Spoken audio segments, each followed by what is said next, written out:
foggy headed morning trying to find my way back home. Figuring out. Hey everybody, this is Jason Kyle Wickens. I want to welcome you back into a very, very special episode of the Foggy Headed Podcast, brought to you in part with our partners over at Mossy Horn Whiskey. We've still got so many incredible cocktails and different drinks for you to try. Our resident mixologist, Doc, just out there, he's going to have one for you later on in this episode. But like I said, today is a very, very special episode. We drove down from Dallas yesterday. We stayed in Buda, Texas, and today we are at the world famous and illustrious Yellow Dog Studios, the new and improved Yellow Dog down in San Marcos. Now, it's had a lot of different iterations in its past, and we were lucky enough and fortunate to record our debut album, Red and Blue, with the wonderful Mr. Dave Percefull and Mr. Ethan Lugbauer. And of course, we missed Casey Johns today, but he had to go take a gig. You know, he's a man of the people. He records, he mixes, he masters, he does everything, but he also goes and plays stand-up bass at private parties he has to drive 4 hours for. That being said, I'm extremely happy to be here and thank both of you so much for letting us have the time here. We're going to shoot a music video later today. It's so awesome to be back here. Got to bring some of my band to the new studio. First of all, how are we guys doing this morning? Great, man. Beautiful morning. Yeah. San How are Marcos, you? Texas. Oh, I am amazed and honored that, you let my ugly mug back in this beautiful building, but You're welcome it's, anytime. it's the music that counts, right? Right. Well, I, of course, know your story relatively, but a lot of people don't. So first of all, Dave, if you wouldn't mind, first of all, because I love the story behind it, would you mind telling us how the name Yellow Dog came about? Well, I'd just gotten out of prison.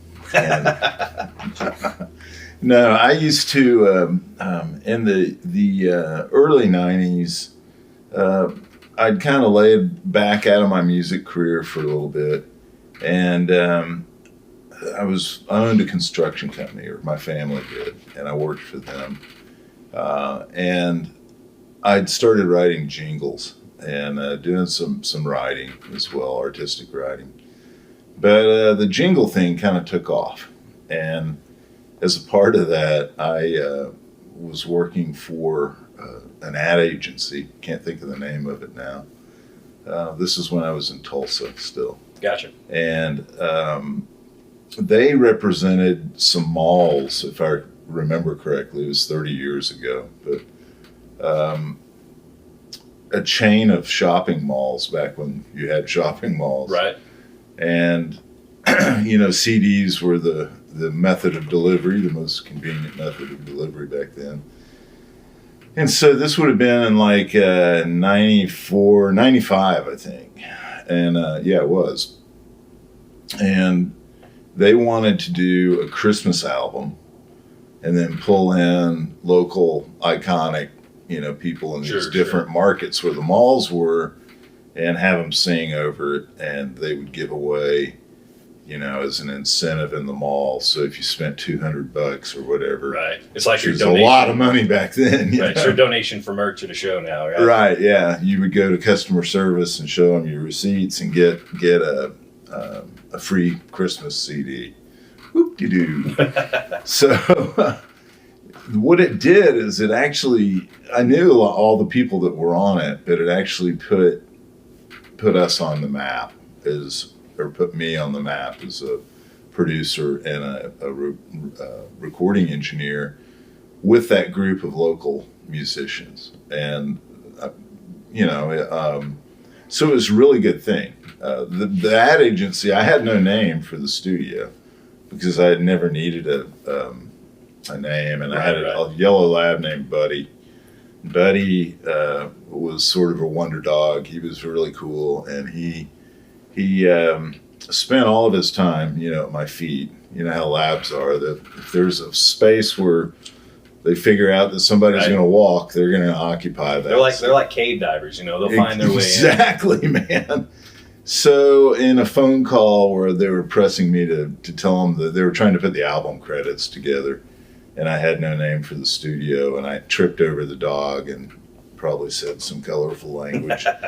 And a few days later, this gal from the ad company shows up with her big leather pouch. This is way before any kind of digital art, too. Sure.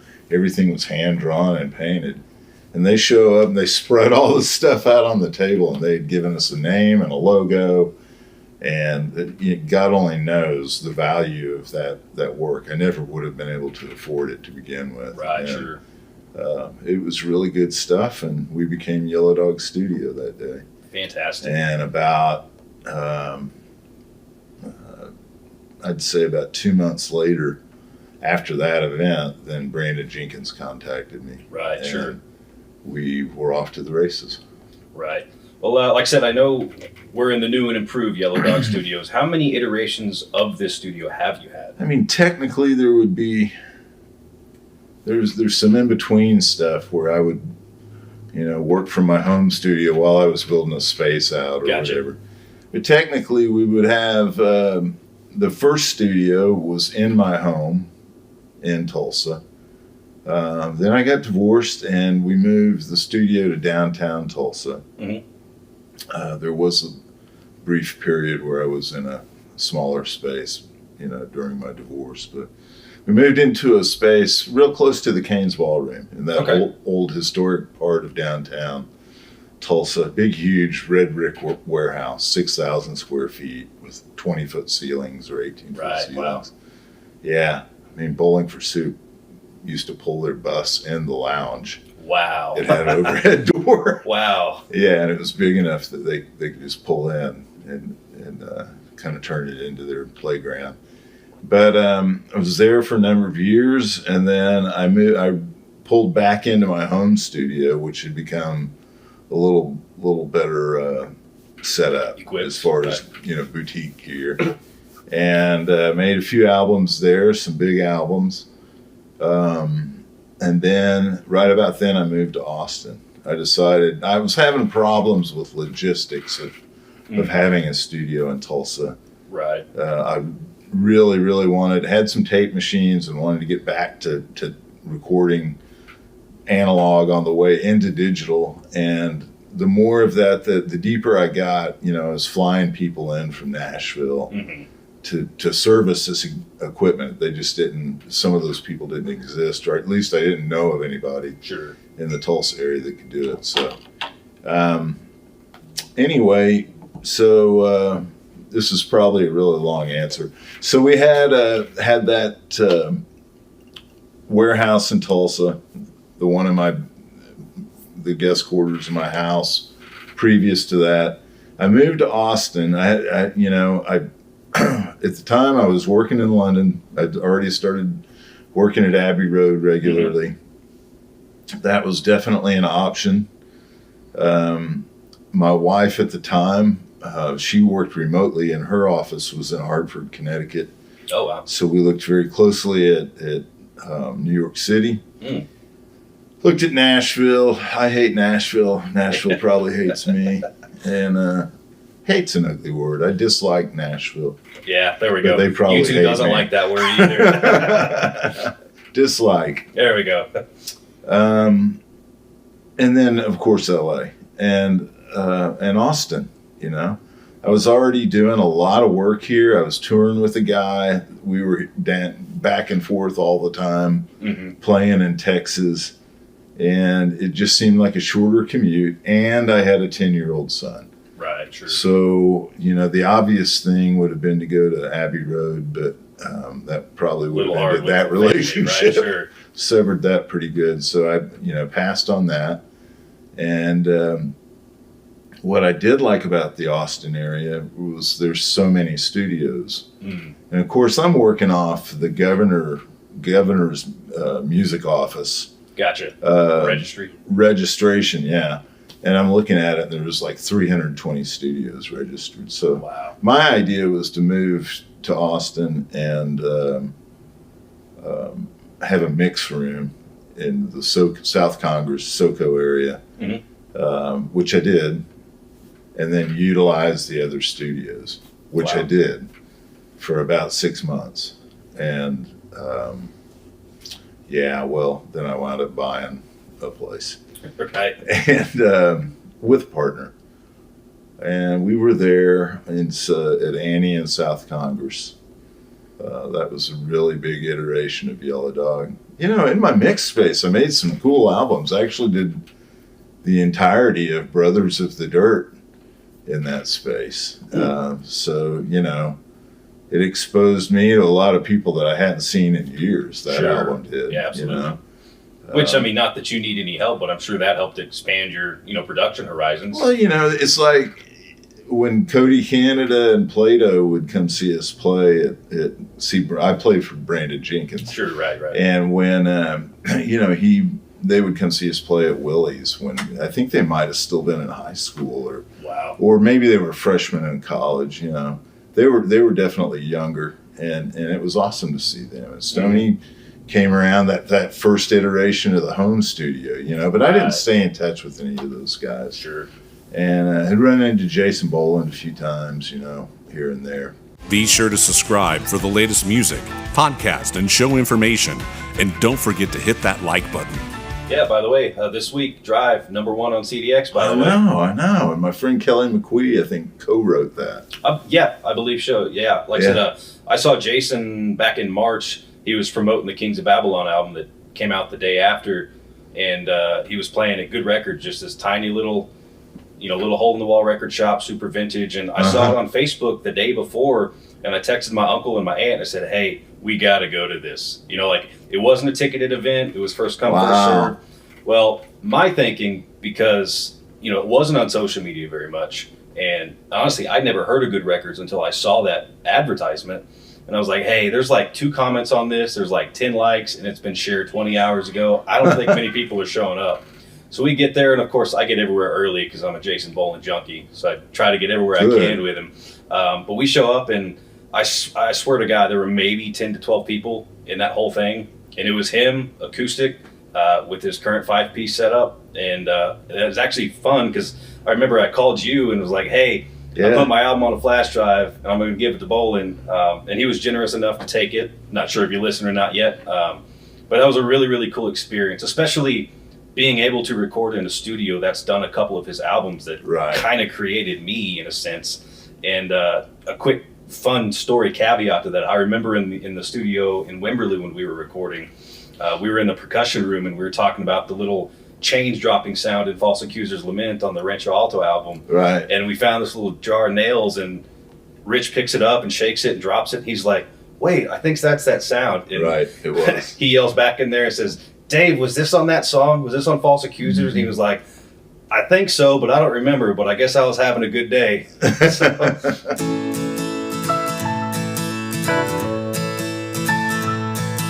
What? All right, man. What are we doing today? Back row guys. We gotta come up with our drink. Okay. All right, let's do it. All right. So one of my YouTubers did this one. I liked it, but I adapted it to our Mossy Horn partner here. Okay. So we're gonna do 1.5 ounces of Mossy Horn bourbon. Yes. We'll start with that.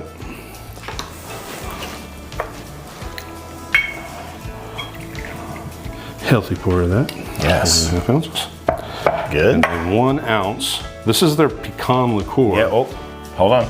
Give it to me. Oh yeah. Pecan, right? Pecan. I don't know why I'm making this right in the cup. In for a penny, in for a pound. Then we're going to use some grenadine. Cool. 1 ounce of that. Ooh. It's red. So red. All right, then we're going to do 1/2 ounce of lime. We have this at my house where my wife speaks Spanish, and this is limon. Limon, yeah. Right? She's like, is it the yellow ones or the green ones? It's the green ones. I don't think that was 1/2 ounce, so we're going to do the second half of that. These are tiny limes. All right, give that a squeeze. Smells limey. It is. All right. Then we'll give that a stir for dilution. Nice. All right, and then we're going to add the cherry on top. Yeah. Your favorite. Yep. Those are the good ones too. Yes, sir. Oh, Like sorry. right to the bottom. Oh, right. Nicely garnished with it on the bottom. That gives you a goal to get to, though. All right. Let's see what you think. We got. What was this called again? I have no idea.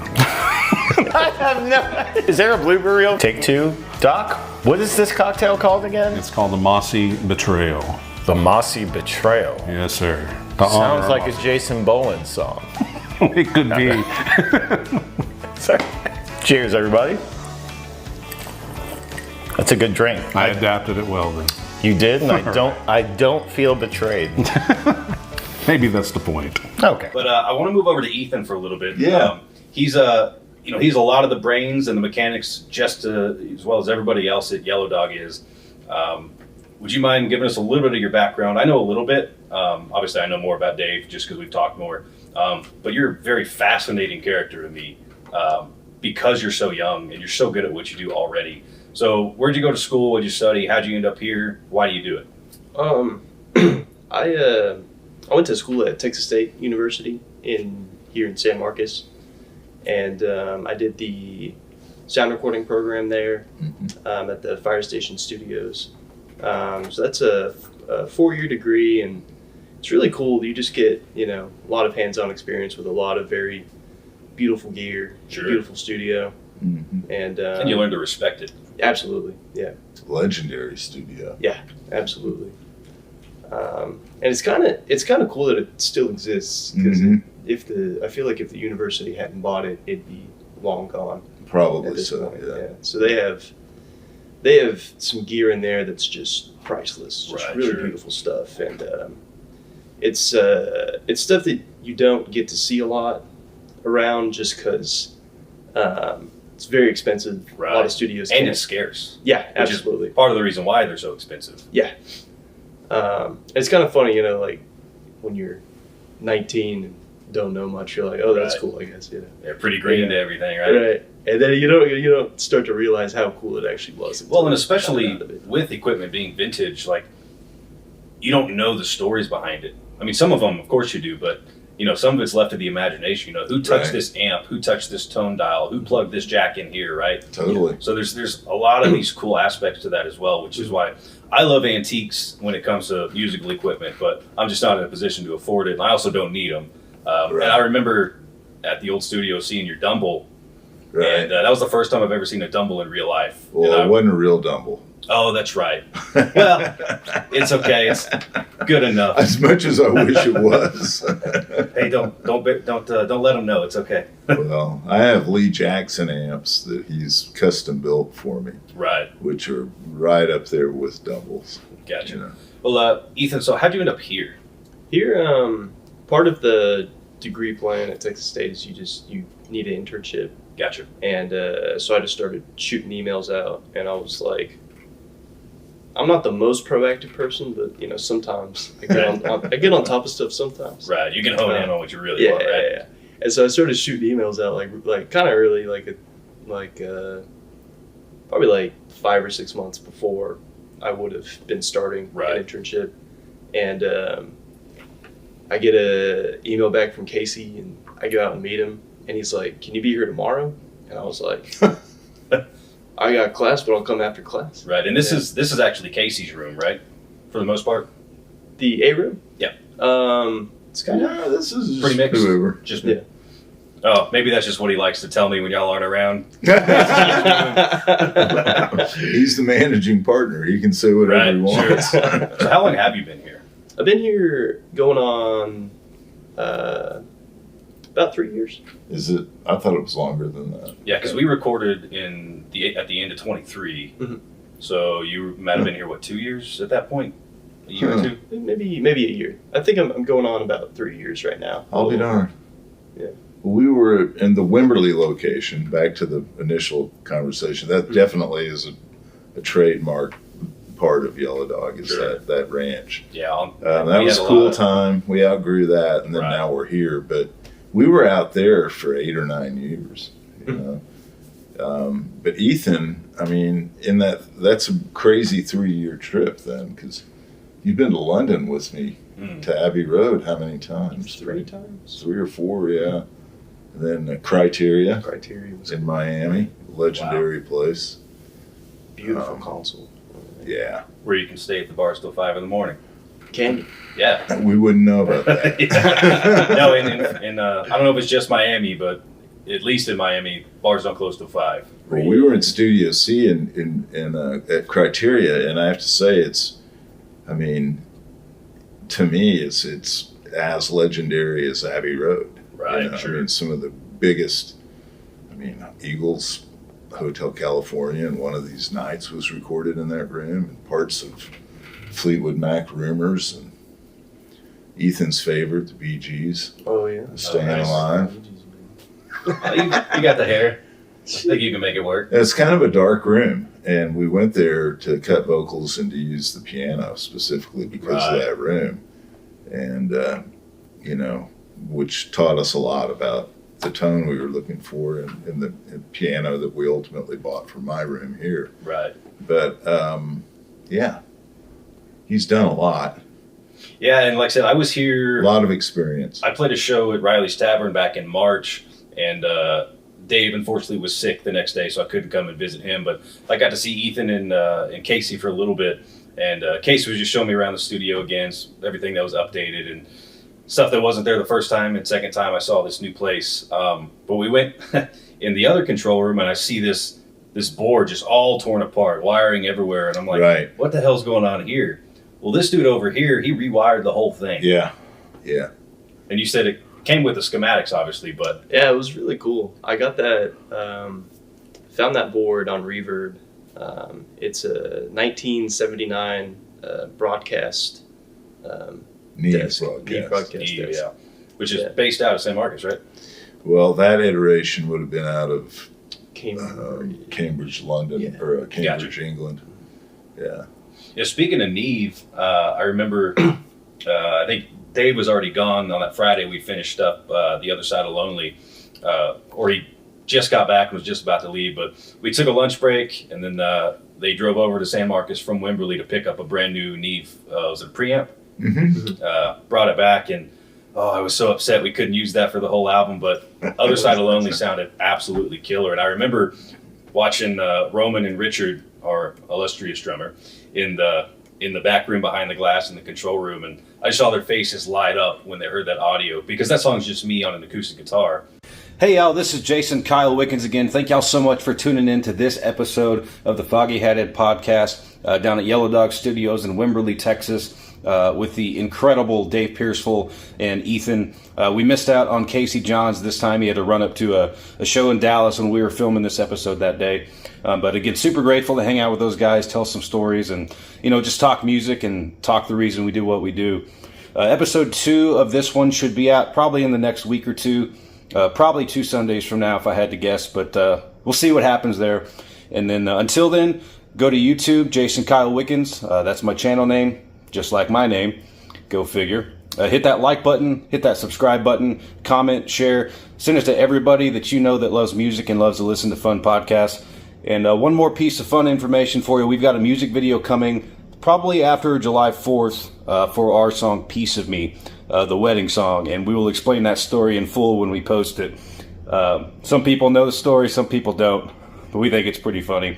But anyway, this is Jason Kyle Wickens. Thank y'all so much for tuning in to the Foggy Headed Podcast. And y'all have a beautiful Sunday. Now streaming on all major platforms. Red and Blue. Jason Kyle Wickens' debut album. Figuring out, leaving no doubts where the hell that I went wrong. Was it the beer on tap or that girl on my lap putting me in this bind? With a no good, dirty, rotten, foggy-headed morning that tells me it's drinking time. Well, it's a no good, dirty, rotten, foggy-headed morning trying to find my way back home. Hey everybody, this is Jason Kyle Wickens. I want to welcome you back into a very, very special